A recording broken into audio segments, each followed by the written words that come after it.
Thank you so much for setting the scene on what the IUCN Red List is and how it can be used. That is really relevant to take us into the next presentation, which really looks at the IUCN Red List process. What is the process to get a species assessed according to the IUCN Red List standard? And then we look at briefly what are the Red List categories and criteria. So this is, I understand, is a presentation to undergrad students, but usually we take like few days to go through this presentation. So don't look at this as a formal training. It's just to introduce you to the concept. But like Kengi said, and we hopefully will provide a link to an online Red List course that you can take at your own pace, and for you to be able to understand what the Red List is in detail, the processes and how it can be used. So in terms of the process, there are several people involved in producing a Red List assessment, from whoever is managing the process to those that are applying the categories and criteria to those that are providing information, and especially those that make sure that the standard is applied correctly. And finally, we have those that are working behind the scene to make sure that once you Google a species, you can get the Red List assessment. So primarily, we have the first people, usually the project managers. So a Red List assessment can be as simple for a single species, or it can be very complicated when you start looking at species like your rhinos, your elephants, where they are not only, you don't only need the biological information on them, you also need the trait data on them. So the project manager essentially is that person that coordinates the whole assessment process, making sure that the experts provide the relevant information that is necessary for conducting an assessment, making sure you also coordinate with the SSC network. As Klengi mentioned, there is a network of over 10,000 specialists. So there are specialists that are not necessarily in your region of interest, but that have knowledge on the species that you are working on. So the manager will essentially coordinate to make sure that all the relevant information is provided for the assessment of the species. They also work very closely with the reviewers to look for good reviewers to review if the category and the criteria have been properly applied. And essentially, they also act as a liaison between the assessors and the Red List unit. Klengi also showed the entire Red List unit and what is their remit. So the project manager really plays a coordination role to make sure that all the puzzles come together to inform like an appropriate assessment. And then we have the assessor. The assessor, usually these are the people that have a knowledge on the species. They also have the knowledge on the Red List standard, so on applying the Red List categories and criteria. And what their role is essentially to bring in all the data from the various sources to apply to assess the conservation status of the species. So these are the people that assess the species. And then you have the contributors. These are really optional. So for certain species, we might not have, we as biologists, we might not have the entire suite of data for the species. We might need to request data from the university, from the government departments. And when you provide data, you become a contributor to the assessment. So you don't apply the Red List categories and criteria, you just provide information that can help in assessing the conservation status of the species. And then we have the reviewers. These are really, really important people. So what they essentially do is before your species is, your assessment is submitted to the IUCN Red List unit, it needs to go through a rigorous review process to make sure that all the relevant information have been correctly used to assess the conservation status of the species. And the reviewers are essentially like your reviewers for your scientific journal. So they will make sure that the language, the justification for the species, the appropriate information, and the Red List categories and criteria have been properly applied. And lastly, we have the Red List unit. So once the reviewer perform their review, the red list unit does a final review before signing off on the assessment. So they will look at the assessments again and make sure that all the relevant fields have been completed, the categories and the criteria have been applied correctly. And also, once that is done, it is then signed off and then submitted for publication. They also handle petitions, so you realize that some of the species are also could be potentially controversial. And if there are any petitions against the assessments, they'll be able to handle that. So in terms of the process, we have the first step is usually the data compilation. So you know, for many species, data is not always in a central repository. Some are in a scientific journals, some are in museums. So you have to spend a lot of time to read about the ecology, the distribution, the trade, the threats, the uses of the species, to be able to bring in all the information that is relevant for assessing the conservation status of the species. And for many, many species, they are only known from the type specimen. So from the very first collection, sometimes in the 1950s, the 1960s. And this data compilation will always come together to also georeference and prepare the data for the red list process. And then once the data is compiled, we have the assessment process itself. So this is usually done by the assessors, like I mentioned in the previous slide. We have those that have the knowledge on the species, those that have the knowledge on the IUCN red list standard. They can now come together either in form of a workshop, as you can see here, or on virtual platforms like Zoom, where you have contributors from various regions of the world, applying their knowledge, applying their expertise on the species to be able to evaluate the conservation status of the species. And then we use this database. It's called the IUCN Species Information Service, in short SIS. So this is a database where we conduct our red list assessments. And when you go to this database, well, this is the global database, but many countries, for example, South Africa has also developed their own national database where they can perform the assessments. And what the assessors will ideally do here is to provide detailed information on the distribution of the species, the occurrence of the species, the population, the habitat and the ecology.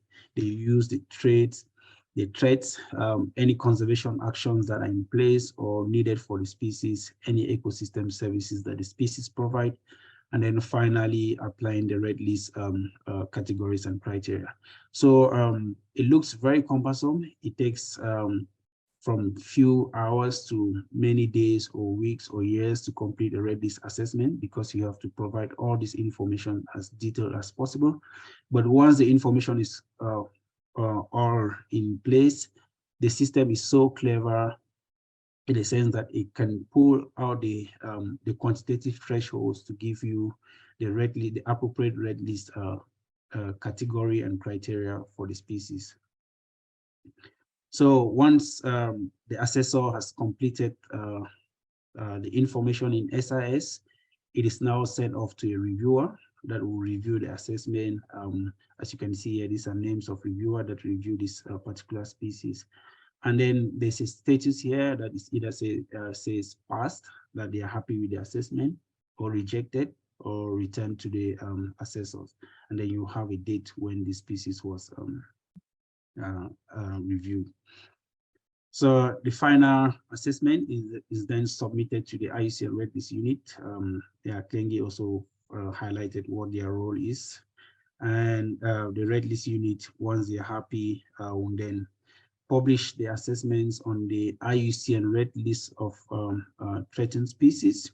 So this is a global database for all threatened species.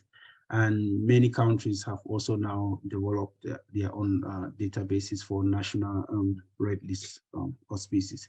So you will see that it involves a whole lot of people, and the red list process is a rigorous process, goes through rigorous approval for it to be published on this database, and hence it is well respected and it is used to inform many conservation policies and multilateral environmental agreements like Klengi highlighted.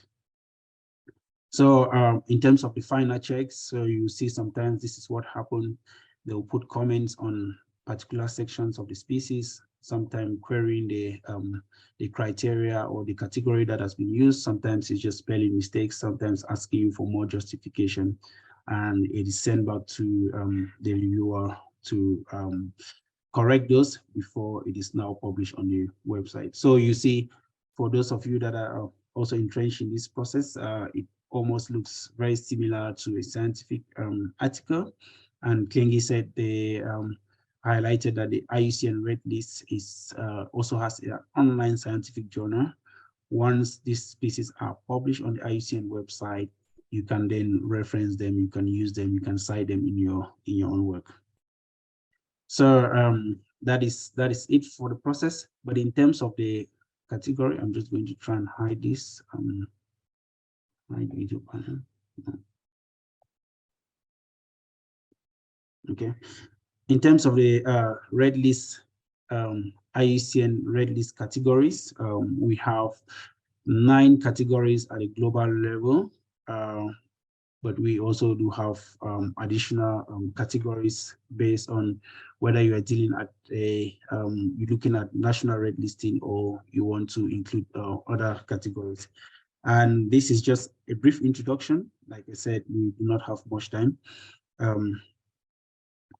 So the first category is what we call not evaluated. And you see for each of the category, you have the acronyms there, NE, so not evaluated. So these are species that the IUCN Red List categories and criteria have not been applied on. So generally, any species that is not published on the IUCN Red List, you put them under this not evaluated category. And then the next 8 categories are what we call the evaluated categories. And the first one is data deficient. So the data deficient category is where there is insufficient information to be able to apply one of the threat or threatened categories. So in these cases, you have species that are undergoing like taxonomic revision, species where their distribution is poorly known, and hence we have like insufficient information to be able to correctly apply on one of the categories. Then once we have adequate information, the next category becomes the least concern. So least concern or LC, these are widespread species that have very low risk of extinction. And then we start moving to the threatened category. So the next category is the near threatened. The near threatened category is any species that has been assessed and there's not enough information to qualify it as a threatened category, but they nearly meet those threatened categories. And essentially, once we have a species within this near threatened category, we always tend to mention which threat category the species nearly met, whether it's vulnerable, endangered, critically endangered, extinct, or possibly extinct. And then we have these 3 groups of categories. So critically endangered, and vulnerable. So collectively, they are called threatened categories.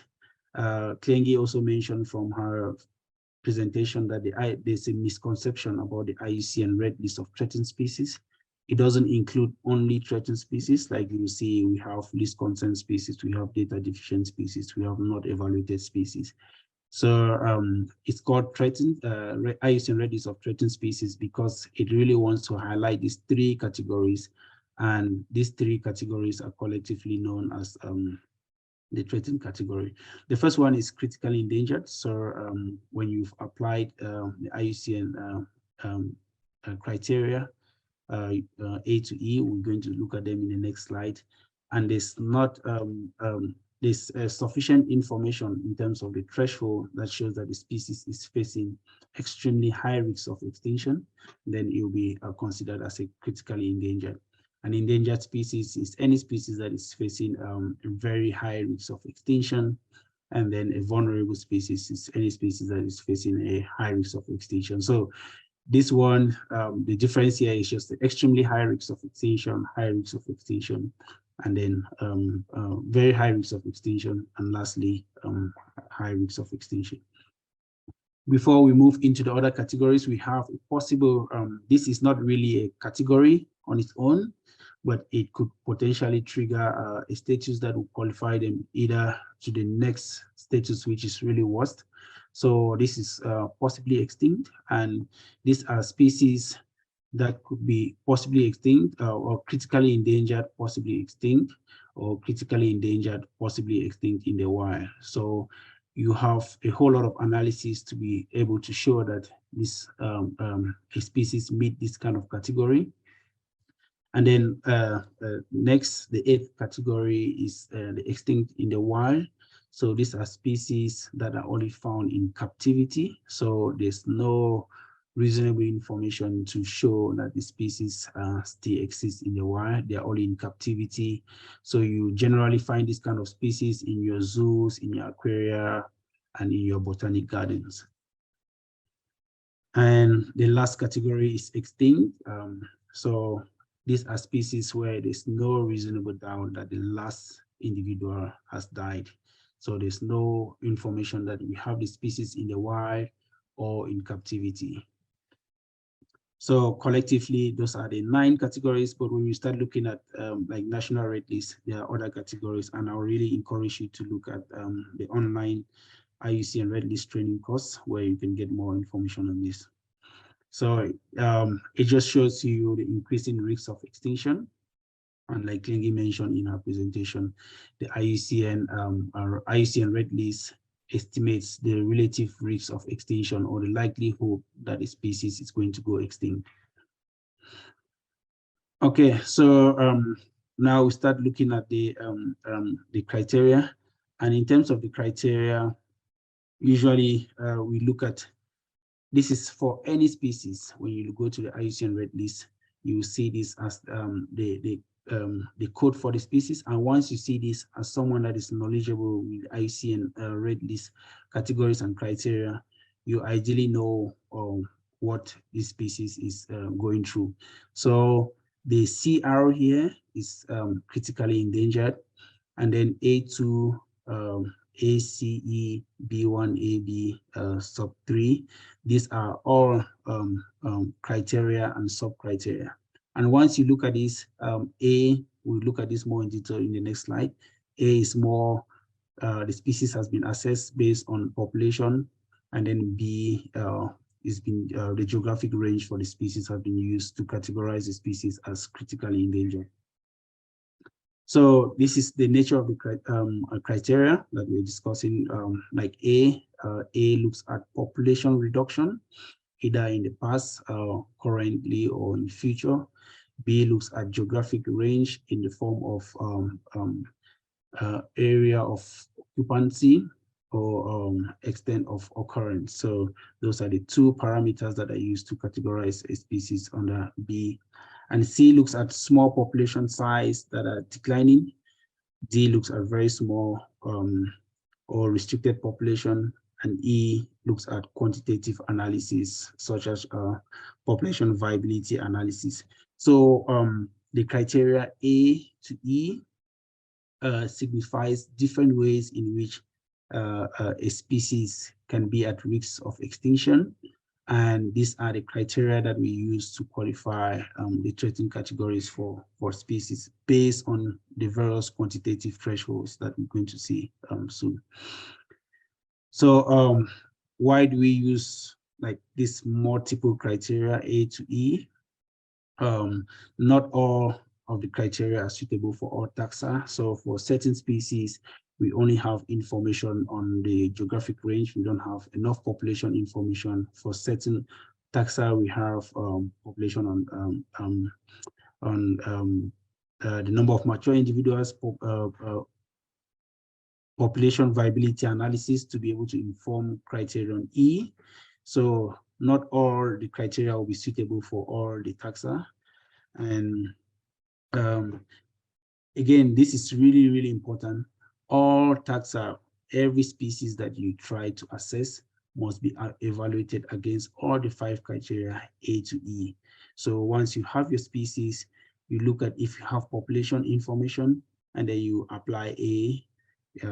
See if you have range information, you apply B. You have population information, you can apply C. Similarly for D and E. So for every species, you take your species and you apply each of the criterion to the species based on the information that you have. Okay. And it is important to know that meeting any one of the criteria qualifies a taxon for listing at the level of threat. So if you have a taxon that meets only criterion A, then it will qualify for listing that specific taxon under that level of threat. And really, really important, once you have your species, you apply all the 5 criteria. You see, there was enough information for this particular species to meet criterion A, criterion B, criterion C, but there was no information to meet criterion D and not enough information to meet criterion E.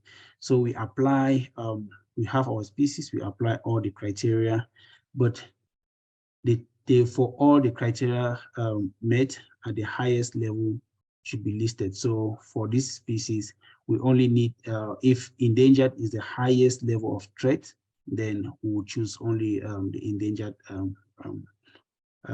category for that species. If, for example, B was listed as vulnerable, then endangered supersedes already vulnerable, and we'll have the species listed as endangered. So this is all you need to know once you understand the complexity of the IUCN Red List. It is only applied, it's applied to all taxonomic groups except microorganisms. So once you understand all the basics about the IUCN Red List, this is all you need to be able to apply the Red List categories and criteria to see which thresholds are met. And it is important here to note that we only have the 3 threat categories here. So critically endangered, endangered, and vulnerable. And then for each criterion, we have a set of parameters that need to be met for you to consider the species as either critically endangered, endangered, or vulnerable for that particular criterion. For criterion B as well, we would ideally need information on the extent of occurrence, the area of occupancy, plus 2 additional conditions, and all this info, all these quantitative thresholds for us to list the species as critically endangered, endangered, or vulnerable. Similarly for criterion C, D, and E. And really important, these are the various thresholds for a species to be listed as critically endangered. We should have a population reduction of at least 80% reduction in the global population of that species. And for a species to be listed under B as critically endangered, we should have the geographic range that is at least 10 square kilometers. Similarly, for C and D, we talk here about mature individuals. We should have less than 250 or 50 mature individuals. And very much for endangered and vulnerable. So this is quite a lot, but the online course will really give you an in-depth into all of these categories, the criteria, and the various thresholds that are made for the threat classification of a species. Thank you.